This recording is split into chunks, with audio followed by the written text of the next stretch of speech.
Welcome to the end of Innocence, the JFK assassination. I'm your host, John Young. Last week we looked at the investigation of the Texas Schoolbook Depository by the Dallas police only moments after the assassination. Dallas Deputy Sheriff Eugene Boone, Luke Mooney, Roger Craig, and Dallas Constable Seymour Weissman went from floor to floor searching the building after the assassination.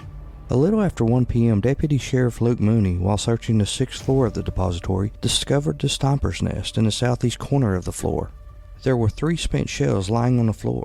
Shortly after that, Deputy Sheriff Eugene Boone and Deputy Constable Seymour Weissman found a bolt-action rifle with a telescopic sight between 2 rows of boxes in the northwest corner near the staircase. All 4 police officers present at the time the rifle was discovered unanimously identified it as a German 7.65 Mauser. The officers had no doubt about their identification, and affidavits were drawn up by Boone and Weissman, who described the weapon in detail. There was one problem with the German Mauser, though. It couldn't be tied back to Oswald, so later that day, the identification of the rifle changed to a Latin-made Mamluk Carcano rifle, which happened to be a rifle that Lee Oswald owned. If you missed last week's episode, go back and listen. It's rather eye-opening. While a sniper's nest and a rifle was being discovered in the Texas Schoolbook Depository, President Kennedy was fighting for his life across town at Parkland Hospital. This week we're going to pick up the trail of President Kennedy's limo as it sped to Parkland Hospital. We're going to look at what happened when the president's limo arrived at Parkland and how the world changed inside Trauma Room 1.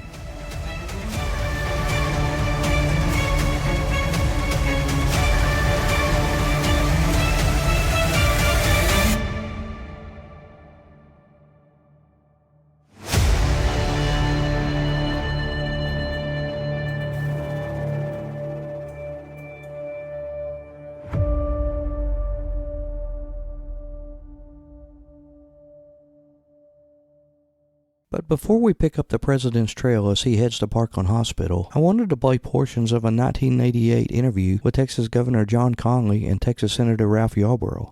The interviews were done for a British television documentary, The Men Who Killed Kennedy, in 1988. To date, it still remains as one of the best documentaries about the JFK assassination. First, we will hear from Texas Governor John Connally as he describes what it was like being in the car with President Kennedy in the motorcade.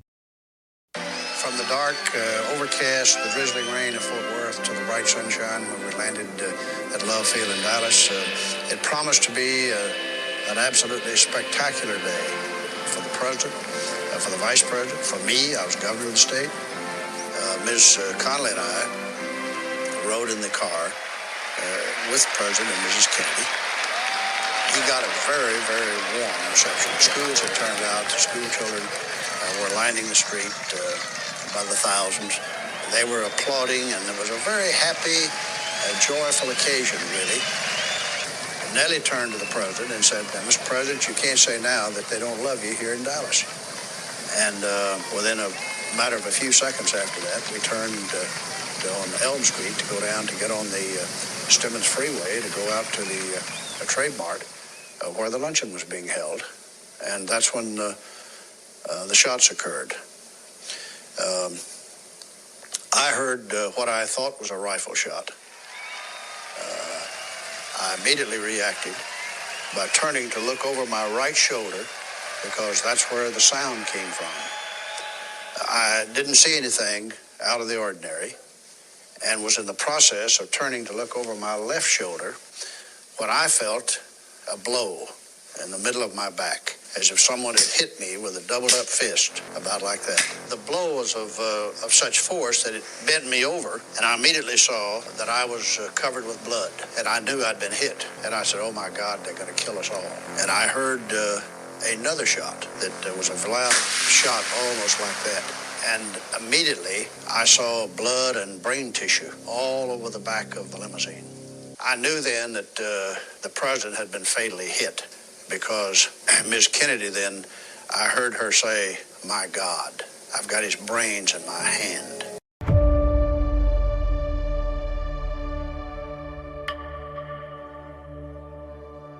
Seconds after the president was hit in the head, Secret Service agent Clint Hill had jumped onto the rear of the limousine and was covering Mrs. Kennedy and the wounded president. The limousine driver, William Greer, reacted and sped up the car. Agent Roy Kellerman, in the front seat with Greer, radioed to the lead car, which sent an urgent message to nearby Parkland Hospital. In a press car toward the back of the motorcade, reporter Merriman Smith relayed the first news of the assassination. Texas Senator Ralph Yarborough describes the scene here. The Secret Service in the car in front of us kind of casually looked around, looked up at the back of them, and rather slow to react. And we went under the underpass, and as we came up on the other side, I could see then the president's car, and there was Hill, whom I knew as a Secret Service man assigned to protect Mrs. Kennedy. He was lying across the back to hang on with arm over in there so he could hang on at that high speed. His face turned back towards us, just rather than agony, and beating with his hand on there like a terrible thing has happened. I knew then that Kennedy had been shot. Sam Holland, who we discussed a few episodes ago, watched the assassination from the Stemmons Freeway overpass. He said in his testimony that he heard 4 shots fired. Holland stated that he thought the third shot come from the stockade fence on the grassy knoll, which was to the right front of the president's car. Holland's story perfectly matched the confirmed shots on the Dallas Police Department's dictabelt recording of the gunshots. He also told federal investigators that he saw a Secret Service agent standing up in the follow-up car behind the president's car. Holland asserted that the agent was holding a machine gun. The investigators thought this statement was absurd and made light of Holland's entire testimony. Some years later, a photograph emerged that shows Special Agent George W. Hickey in the rear seat of the presidential follow-up car. He picked up and cocked an automatic rifle as he heard the last shot. At this point, the cars were speeding through the triple underpass and had left the scene of the shooting, but Hickey kept the automatic weapon ready as the car raced to the hospital. This photo would later be a key piece of evidence in the House Assassinations Committee investigation, proving that eyewitness Sam Holland's testimony about the number and source of gunshots and that he saw a man with a machine gun in the follow-up car was not exaggerated. Here's Texas Senator Ralph Yarborough as he described what he saw when he got to Parkland Hospital. We came to Parkland Hospital, and the Secret Service immediately jumped out the minute Johnson was there. They practically pulled him out and formed a cordon around him, 4 or 5, and one of them said, "Mr. President." I knew then Kennedy was dead, and I walked up to the car where Mrs. Kennedy was still there on the back seat, lying there with her head bowed over, covering her husband's head, his blood running down her leg and on her clothes, and twice saying, "They've murdered my husband. They've murdered my husband." It's the most tragic sight of my life. The president's car reached Parkland Hospital at approximately 12:35 p.m. At first, Mrs. Kennedy would not release her husband. Governor Connally, who had regained consciousness upon the arrival at the hospital, tried to stand and get out of the car but collapsed. Finally, with difficulty, agents Kellerman, Greer, and Lawson lifted the president onto a stretcher. Admiral George Berkeley, the president's physician, arrived 3 to 5 minutes later, as he had mistakenly gone on to the Trade Mart where the president was to give a speech later that day. Secret Service agent Clint Hill removed his suit coat and placed it over the president's gory head wound to prevent the news photographers from taking photographs of it. However, several persons saw Kennedy's body, including Fort Worth newsman Roy Stamps. Stamps told researchers, quote, "I rushed up and saw Kennedy lying in the car on his side. His foot was hanging over the side of the car. The back of his head was gone," end quote. While the president's car was still at the Parkland emergency entrance, Secret Service men started to wash it out, destroying valuable evidence. This was a blatant violation of the standard law enforcement procedures. At Lyndon Johnson's request, the car was later removed, stripped, and totally rebuilt.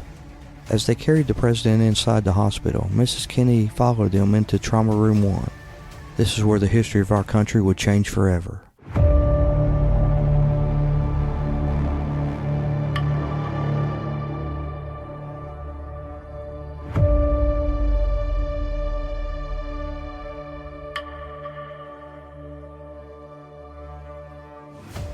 Mrs. Kennedy was still holding on to a piece of the president's head she had retrieved from the rear of the limo. There, President Kennedy was attended to by no less than 12 of Parkland doctors, including 4 surgeons, the chief neurologist, an oral surgeon, and a heart specialist. Dr. Malcolm Perry took over the president's treatment after Dr. Charles Carracco had attempted to improve Kennedy's breathing by putting him on a respirator. Perry performed a tracheotomy, while the rest of the medical team tried to stabilize the president's vital signs and stop the massive bleeding. A traumatized Jackie Kennedy did her best to help. She handed Dr. Marion Jenkins all the brain and skull matter she had managed to salvage from the limousine's seat and floor, while her husband's head rested in her lap.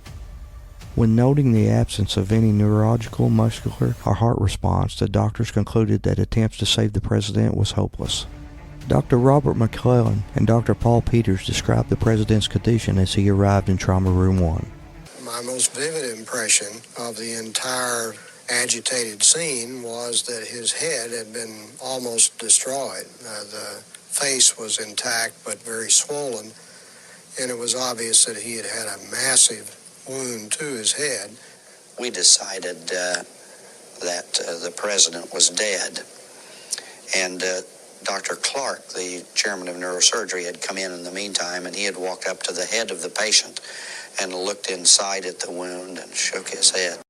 We made valiant and unceasing efforts to resuscitate this man who was mortally wounded.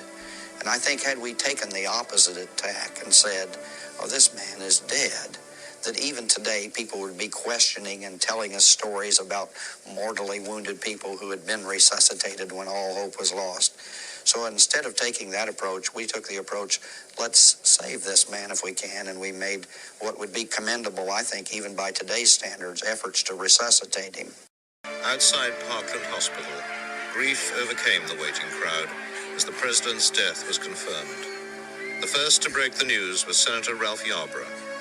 I knew he was dead. I'd been around enough violence in my life to know he was a dead man. And the press came up and asked me what had happened. So I said, there's been a deed of horror. An excabular has sunk beneath the waves. I thought that would tell them, in effect, what had happened without my saying he was dead. Father Oscar Huber administered the last rites, and John Kennedy was pronounced dead at approximately 1 p.m. Central Standard Time. After President Kennedy was pronounced dead, White House Press Secretary Malcolm Kilduff was responsible to break the news from Kennedy's trauma room to Vice President Lyndon Johnson waiting in another room in the hospital. Kilduff simply walked up to Johnson and addressed him as Mr. President. Lady Bird Johnson then let out a short scream as she knew what this comment meant. Kilduff then asked for Johnson's approval to announce Kennedy's death to the public. Johnson ordered that the announcement of the president's death be made only after he left the hospital. Johnson told him, quote, I think I'd better get out of here before you announce it. We don't know whether this is a worldwide conspiracy, whether they are after me as well as they were after President Kennedy, or whether they are after Speaker John McCormick or Senator Carl Hayden. We just don't know, end quote. Lady Bird Johnson would later write in her diary about this day. She says, quote, Suddenly I found myself face to face with Jackie in a small hallway at Parkland Hospital. You always think of someone like her as being insulated and protected. She was quite alone. I don't think I ever saw someone so much alone in my life. I went up to her, put my arms around her, and I said something to her. I'm sure it was something like, God help us all, because my feelings for her were too tumultuous to put into words, end quote. After Kilduff received confirmation that Johnson was back at Air Force One, Kilduff announced President Kennedy's death to the press assembled in a nurse's classroom at Parkland Hospital at 1:33 p.m. Central Standard Time. Here's his announcement. John F. Kennedy died at approximately 1 o'clock Central Standard Time today here in Dallas. He died of a gunshot wound in the brain. Dr. Berkeley told me it's a simple matter, Tom, of a bullet right through the head. Kilduff would then go on to say, quote, Dr. Berkeley told me it is a simple matter of a bullet right through the head, end quote. Asked, can you say where the bullet entered his head? He replies, quote, it is my understanding that it entered in the temple, the right temple, end quote. And Kilduff actually points to the right front part of his head, showing reporters where he was told the bullet entered President Kennedy. That sure doesn't match what the Warren Commission wants us to believe. No way a shot behind him from the Texas School Book Depository could have entered the right front part of President Kennedy's head. Malcolm Kilduff then followed Johnson back to Air Force One. While Johnson took the oath of office of the President of the United States, Kilduff made the only audio recording of the event by holding up a Dictabelt dictaphone which had been on the President's desk, the only audio recording device Kilduff could locate aboard the plane. Walter Cronkite would then have the unfortunate task to report President Kennedy's death to the American public. From Dallas, Texas, the flash, apparently official, President Kennedy died at 1 p.m. Central Standard Time. 2 o'clock Eastern Standard Time, some 38 minutes ago.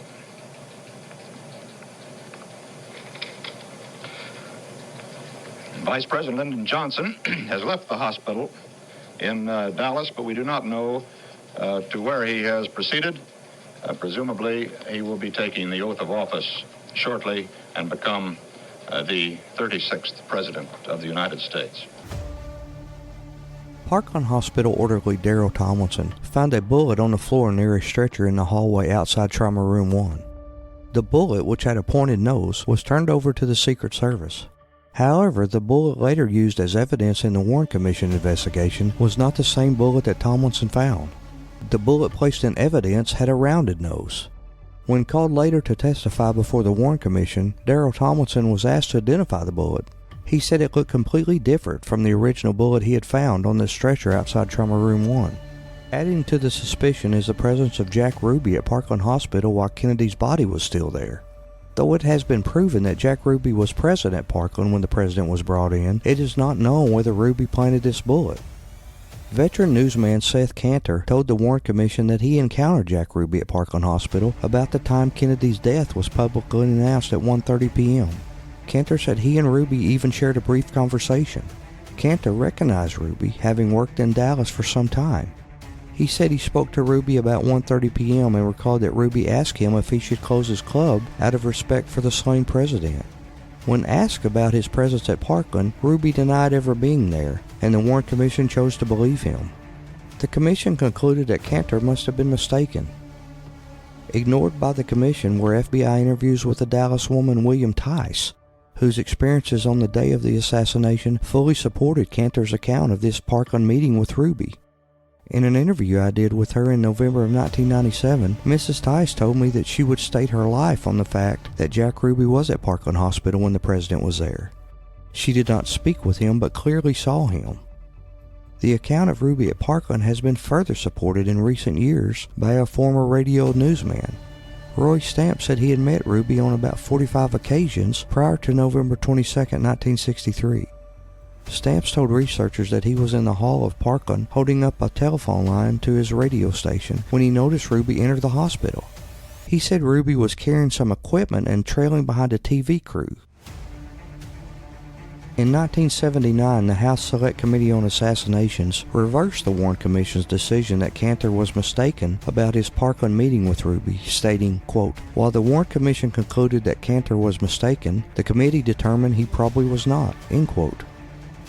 With the presence of Jack Ruby in Parkland Hospital, the possibility that CE-399, the magic bullet, was planted appears even more likely. Of course, virtually anyone could have planted a bullet, since the stretcher in question lay unattended in the public hallway for some time. But even if the bullet was not planted, and there is some evidence to suggest that the bullet may have worked its way out of Kennedy's back wound, there is also the possibility that CE-399 was substituted for the bullet found on the stretcher. Neither of the men who initially handled the bullet could identify it later. Of course, if bullets were switched, it could have only been done while in the hands of federal authorities. Serious researchers believe that Jack Ruby had several duties over the few days back in November of '63 in Dallas. The most ominous task was to kill Oswald, but the planting of the magic bullet certainly could have been one of his assigned tasks. Why was Ruby at Parkland? How in the world did he get into the hospital right outside the room where the president was being treated? Was there not any security there? At approximately 1 p.m., a man called Vernon B. O'Neill of O'Neill's Funeral Home and asked for the best casket that O'Neill had available. The man on the phone, simultaneously calm and tense, needed the coffin quickly, and O'Neill had a slight problem. Of the 18 people who worked at O'Neill's Funeral Home, 17 of them were out to lunch. After all, it was a beautiful Friday for November in Texas.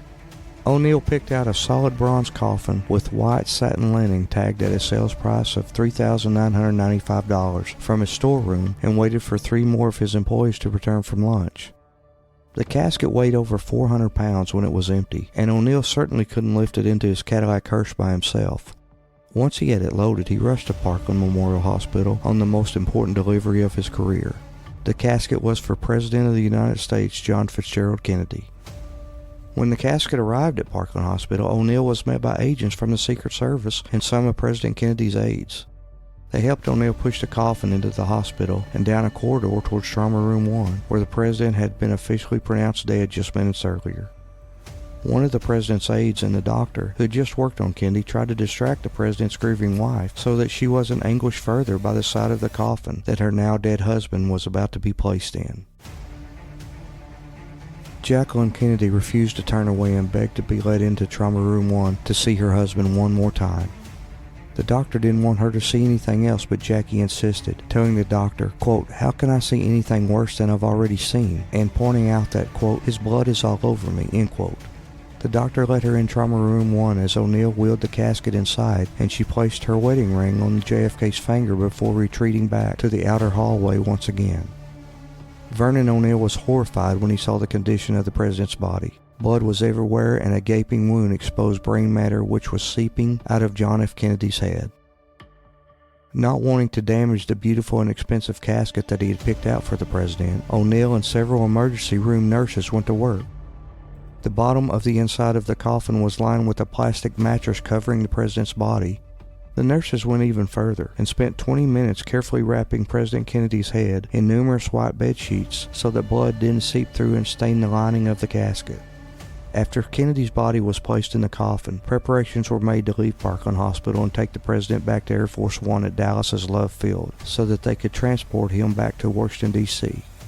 As the Secret Service and the president's aides wheeled his casket towards the exit, they were stopped by Dr. Earl Rose, the medical examiner for Dallas County, Texas. Believe it or not, in 1963 it was not a federal crime to kill the President of the United States. Because of this, there was no federal jurisdiction for John F. Kennedy's murder, only local. Despite the scale of the crime to the nation, it was technically just another murder in Dallas, Texas on November 22, 1963. Because of the laws at the time, and on a purely legal basis, the murder of Dallas police officer J.D. Tippit about 45 minutes after Kennedy's shooting was a far more serious crime than the president's assassination. Because of this, Dr. Rose informed the men escorting the president's body that they needed to leave it in Dallas. Rose noted that he needed to autopsy the body before they took it anywhere. To Dr. Rose, a homicide victim was a homicide victim. He had a job to do. The Secret Service was outraged, and President Kennedy's loyal aides were even angrier. In the corridor of Parkland Hospital, things got tense. Rose found himself in a shouting match with the Secret Service and some of Kennedy's aides. Even the doctors at Parkland sided with the Secret Service and pleaded with Rose so that they could take the president back to Washington. A justice of the peace arrived with the power to overrule the medical examiner, but he didn't. The Justice of the Peace said that Kennedy would have to be autopsied in Dallas and ensured the Secret Service that it wouldn't take any more than 3 hours. Again, tempers flared, and the men in a hallway at Parkland were close to fisticuffs as the medical examiner, Dr. Rose, literally blocked the casket's path with his body in order to keep it inside the hospital.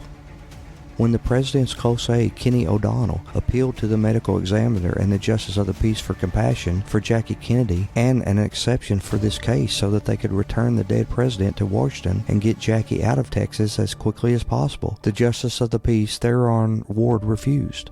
He says, quote, "It's just another homicide as far as I'm concerned," end quote. O'Donnell lost his temper and told Ward to go F himself. "We're leaving, get the hell out of the way." With that, the Secret Service, with guns drawn, pushed forward. The medical examiner, the Justice of the Peace, and several Dallas policemen were forcibly shoved out of the way by Secret Service agents. Jackie Kennedy was close by, her hand softly guiding the president's bronze casket as it was removed from the hospital and placed in the hearse which raced en route to Love Field in Air Force One. So, then the body was illegally moved to Washington for the autopsy. Because when a coup d'etat has occurred, there's a big difference between an autopsy that is performed by civilian doctors and one that is performed by military doctors under orders. The departure of Air Force One from Love Field that Friday afternoon was not so much a takeoff as it was a getaway with the newly sworn-in president.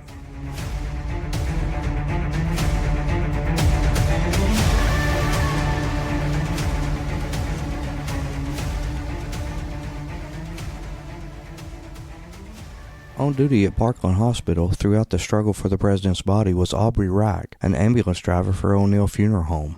Here's an interview he did back in 1988. They told us to go into the trauma room and prepare the president to be moved. And had his head wrapped in sheets. I was, at the time, didn't know where he had been shot or what, and we was all very sad, everybody's choking back tears. But Dr. Earl Rose was a forensic pathologist, well trained in medical legal autopsies, and he appeared at Trauma 1 and said, this is a homicide in Dallas County, and I will do the autopsy on President Kennedy. In the meantime, a casket had been acquired, and the president's body had been placed in it, and he was informed by the Secret Service that if he didn't get out of the way, he would be run over by the casket as they were leaving. This was the President of the United States, and they were taking him back to Washington. There was a lot of cursing going on. I was embarrassed, especially for Miss Kennedy, because she was standing right behind us. The priest was there. A lot of what I thought was too foul of a language to be going on. It was a terrifying type thing. It's hard to believe, that grown people could be so childish about things and everyone trying to take over. Vice President Johnson had already left for the airport, shortly to be followed by Jackie Kennedy with her husband's body. The casket was manhandled up the steps of Air Force One. Minutes later, Johnson was sworn in as the new president. Barely 3 hours after arriving in Dallas, the plane left for Washington. When the entourage arrived at Air Force One, they found the plane completely encircled by heavily armed Secret Service agents. The plane's powerful engines were running, ready to lift off at any moment and push Dallas and everything that had happened behind them as quickly as possible. Fearing the unknown and suspecting a possible conspiracy to decapitate the entire government, the shades were drawn down over the windows throughout the aircraft in order to protect it against any possible further attacks. The Secret Service and the President's aides struggled with the extraordinary heavy casket as they maneuvered it up the steps of Air Force One and into a holding area in the back of the plane, cleared out by removing 2 rows of seats. On the plane, of course, Lee Harvey Oswald's guilt was announced by the White House Situation Room to all passengers before any kind of investigation had started, the angry lone nut solution beginning to take shape. Jackie remained with President Kennedy's casket from almost the entire time she boarded Air Force One until it landed at Andrews Air Force Base near Washington. The only exception was prior to the plane taking off from Dallas, when she stood, still wearing her blood-stained pink dress, on one side of Lyndon Johnson as he took the oath of office as the new president, his hand resting on JFK's Book of Catholic Missals, which had been found in JFK's private cabin by aides rummaging for a Bible for the oath-taking ceremony. In a very strange occurrence, Lady Bird Johnson stands there smiling as Lyndon Johnson is sworn in as the 36th President of the United States aboard Air Force One.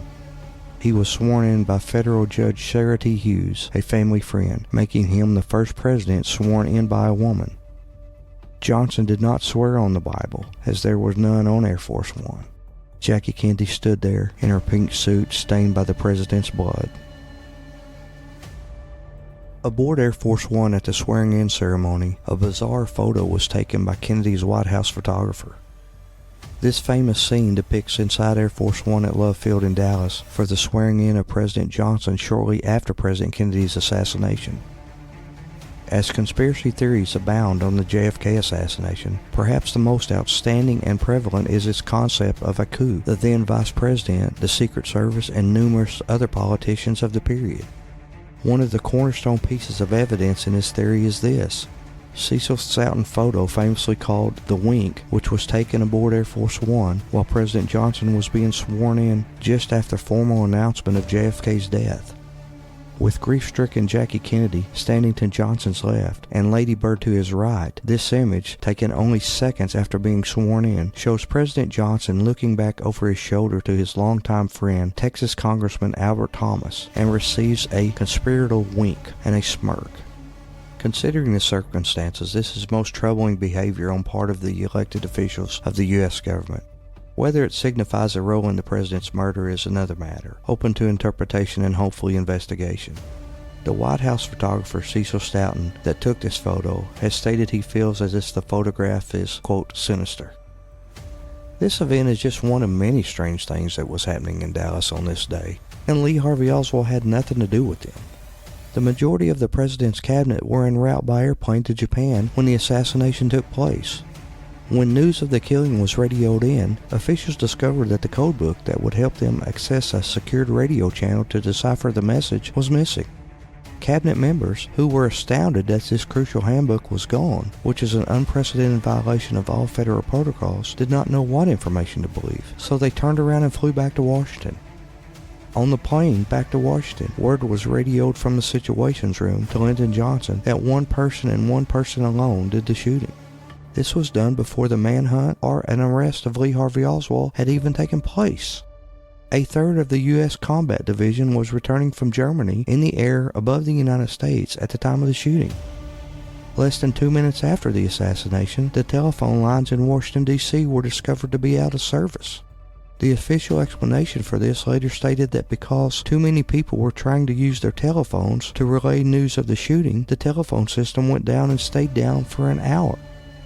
Since it has been documented that the breakdown occurred almost at the moment of the shooting, it is unlikely that masses of people would have been trying to call the Capitol at that time. Sounds like coincidences to you? Not for one moment. The cabinet was out of the country to get their perceptions out of the way. Troops were in the air for possible riot control. The telephones didn't work to keep the wrong story from spreading if anything went wrong with the plan. Nothing was left to chance. He could not be allowed to escape alive.